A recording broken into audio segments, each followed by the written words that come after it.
In other instances, it may be every 5, 7, 10 years that they come back.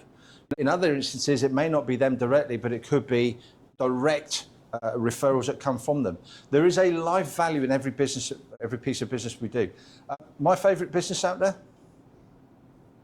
Funeral parlours. Genius.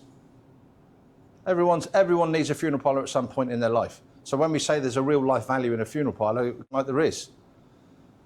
And I know it's a really odd thing to say, but in the course of the last 20 years, they've buried my dad, my granddad, and my great-grand. I'm going to be very last on the list. Sorry, Sam. But they buried everybody else. And there's a life value to it. And funny enough, I know people that have died. Well, I knew of people that have died. And locally, it's like, if they ask, who am I going to refer to? Our funeral directors.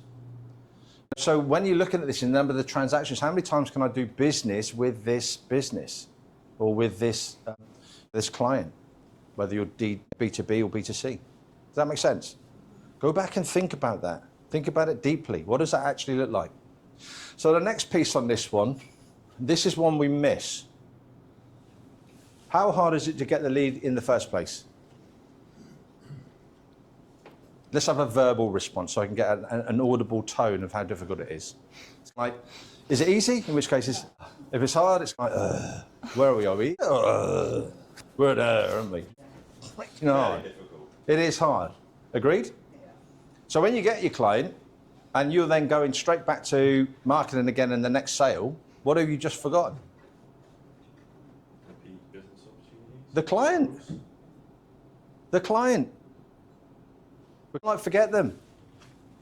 Again, it goes back to this whole piece up here in terms of the conversion rate. Now, how do we keep the clients? How do we maintain them?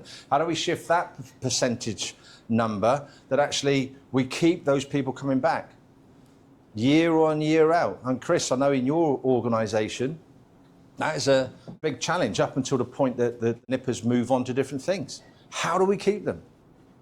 How do we retain them? How do you retain a client? Have you got a VIP activity in the business? Do you have benefits of being a client? Do they get the first insight to the next sale that's coming up? Are you running events that are only for clients?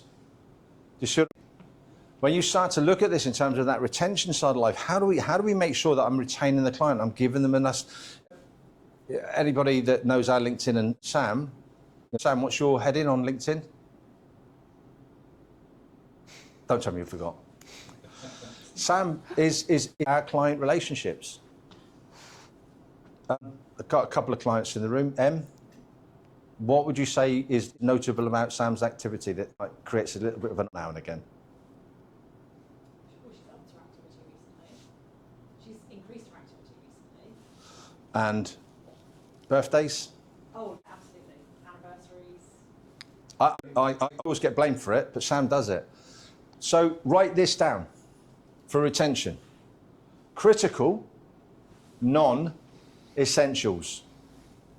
Critical, non-essentials. CNEs.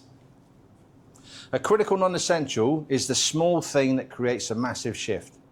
So Sam, I say Sam, I should say we, but Sam is a legend when it comes to like remembering anniversaries, celebrating with the clients, birthday cards to their kids. It's quite funny actually, the very first time that happens, and especially if their kids are teenagers, they come to a session, we got a birthday card from you.